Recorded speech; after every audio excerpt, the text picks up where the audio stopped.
Iba't ibang talento sa iba't ibang larangan ang ipinamalas ng mga mag-aaral sa Rehiyon 1 sa isinagawang Regional Festival of Talents na inulunsad sa bayan ng San Manuel dito sa lalawigan ng Pangasinan. Isinagawang Regional Festival of Talents o RFOT sa pangunan ng Department of Education o DepEd Region 1 sa tulong ng mga local government units at di pa pang-ahensya ng pamahalaan.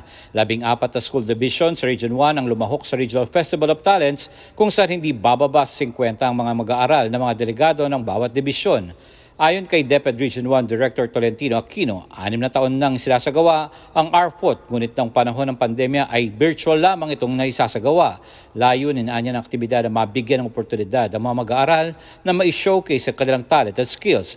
Dagdag ni Aquino, ang mananalo sa RFOT ay tutungo sa pakikilahok sa National Festival of Talents na gaganapin sa Cagayan de Oro City sa July 17 hanggang July 21 ng taong kasalukuyan. Tayo ay nagkaroon ng paghinto noong tayo ay nasa ilalim ng pandemya at noong mga panahon na yon ay ginagawa natin ito ng virtual. So ngayon, after 3 years ay muli nagbalik tayo sa in-person activities natin at nais nating ibalita sa ating mga taga-subaybay na matapos ang ating Regional Festival of Talent, yung ating mga winners dito ay pupunta at makikilahok sa ating National Festival of Talent na gaganapin sa Cagayan de Oro City. Kabilang sa mga talento ay pinamalas sa mga mag-aaral ay ang pagkanta, pagsayaw at iba't ibang larangan ng sining. Tampok naman sa aktibidad ang baile sa kalye kung saan nagsasayaw ang mga kalahok ng maramihan.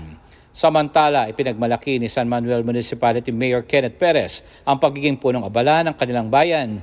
Sa ginagawang Regional Festival of Talents, nakauna-unahang nangyari sa kanilang lugar. Ayon kay Perez, malaking tulong ang aktibidad para mas makilala ang kanilang bayan, particular ang turismo nito.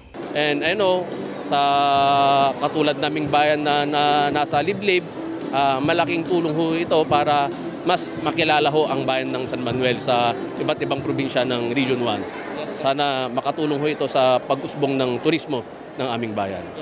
Nagpaabot naman ng pasasalamat si Mayor Perez sa lahat ng mga ahensya at LGUs na tumulong upang maisakatuparan ng Regional Festival Talents sa kanilang bayan. Para sa Diyos at Pilipinas kumahal, J. Miguel Mendoza, SMNI News, North Luzon.